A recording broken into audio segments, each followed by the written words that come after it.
Hello everyone and welcome to RobBrod Report Reviews West Georgia Wrestling Show on May 1st, 2021.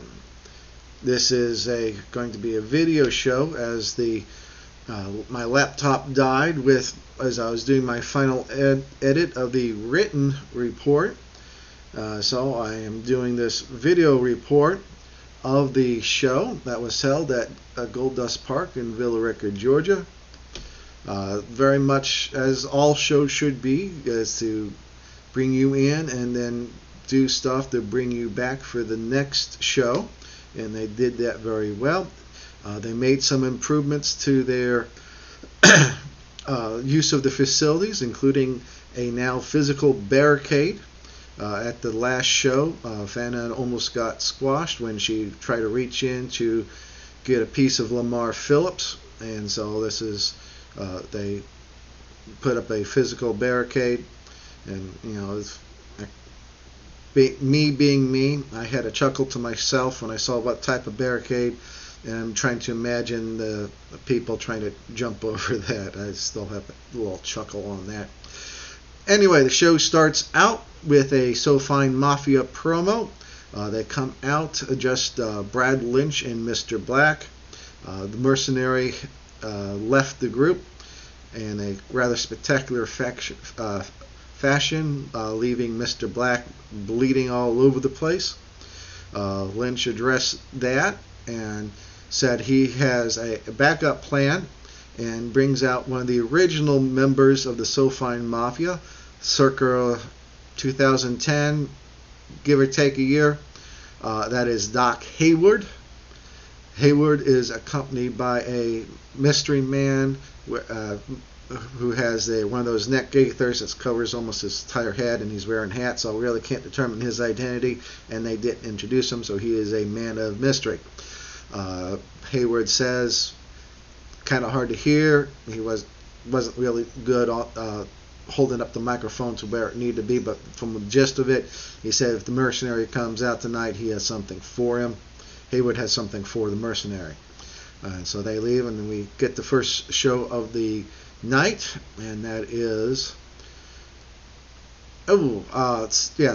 Danny Only, the Southern Six Drive, Danny Only versus the West Georgia boy Sean Nelson.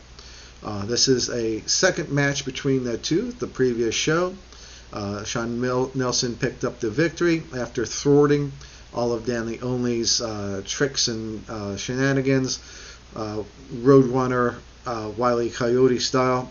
This time, however, some of the tricks paid off for Danny Only, and he picked up the victory after a low blow off a ref distraction, and was able to pin Nelson that way. Next match up was Papa Marco against the debuting Larry Lazard. Lazard hails from New Orleans. Very much a cruiserweight, similar body style to One Talent Oxen. Billed at 150 pounds, I believe. And he was really flying around the ring, as you would expect. However, Papa Marco caught him and got him into an interesting thing that I don't think I've seen before.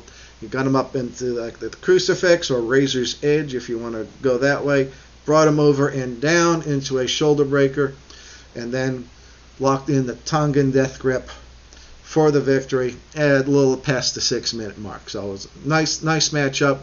Good debut for Lazard, and Papa was showing off his monster abilities, being the voodoo man from the swamps. So it was a good match. Next match up was the Natural Disaster Joshua Storm versus Pretty Boy Floyd. Floyd came out to Right Said Fred's I'm Too Sexy, which caused me to give a little snort. If you ever seen Pretty Boy Floyd, and you can imagine the visual with the music on that. Storm picked up the victory, and the crowd really let Pretty Boy Floyd have it after the match. So it was, David definitely beat Goliath on that. And then we go intermission. caught up with a few people. It was nice to see Scott East. I haven't seen him in a couple of years. Caught up with several other fans I haven't seen in a while. And then we go into the second part of the show. Opens up with a mercenary promo. He comes to the ring with a steel chair and calls out the Silphine Mafia. The 4 members of the Mafia come out and surround the ring.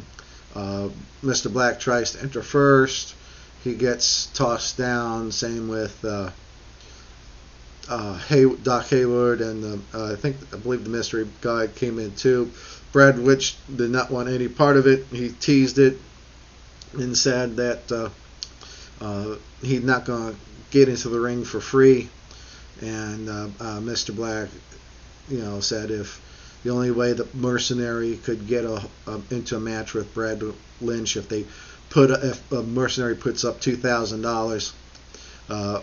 Mercenary agrees to that, and match should happen at the June 12th show. That's the next show, and that ends the promo for that, and it goes right into the grudge match between Terry Lawler and Cody Jack. Being my second time at West Georgia Wrestling, I'm not familiar with the backstory enough to describe what was leading up to this grudge match. But apparently there is some bad blood going. Cody Jack was accompanied to the ring by his tag partner. English is my second language. Baby is my first. Tag partner Dax Anthony. And of course that leads to several